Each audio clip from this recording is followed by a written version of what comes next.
My father was a civil engineer, worked for the Forest Service, and when my brother David and I were 15 and 16, we were milking cows for the neighbors around here, 2 or 3 different neighbors, and he told us that we would make more money milking our own cows.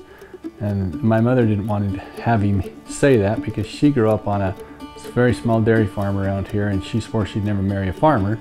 So she went to college and married an engineer who always wanted to be a farmer. And so we ended up getting 9 heifers in, I think it was 1976, and an old glass line in the old barn that was out there, and started milking cows in the fall of '76. The reason why we are where we are is because when I was 4 years old, my father was working in Missoula, Montana for the Forest Service, and he and my mother decided that they would rather live closer to her parents. And her parents lived here in Franklin up the canyon.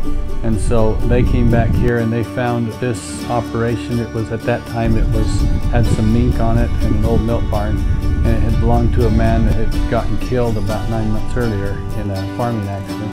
And so his wife sold that to my mom and dad, and their intent was to raise 4-H calves and horses and raise their kids on a small farm and send them off to college.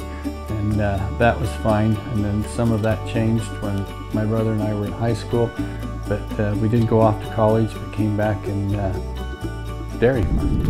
And it has just evolved from that little old barn and one little loafing shed to the 700 cow dairy that you now see. When you look at those mountains and you've got those 3 canyons that you see that are just east of us and a little bit south, the first canyon is in Idaho, the second canyon is Idaho, the third canyon is in Utah. Those 3 small canyons are separated that way. This isn't the kind of area that usually someone who wants to buy a dairy comes to. They usually don't come to here, they go to areas where there's larger dairies, that kind of stuff. But aside from that, there's been 2 or 3 dairies sold in the last 5 years in this area. Other individuals. So, I like it here because this is where I grew up. It's a good source of feed, and it's an agricultural oriented community. It's a privilege to produce a really good product for people. That it's a healthy product that they can grow. Kids love it. It's a great place to be able to be around family. It has its challenges, just like anything. But we are appreciative of those who take time to help us, they and their families. If it wasn't for those who help us, we wouldn't be able to do what we're doing today.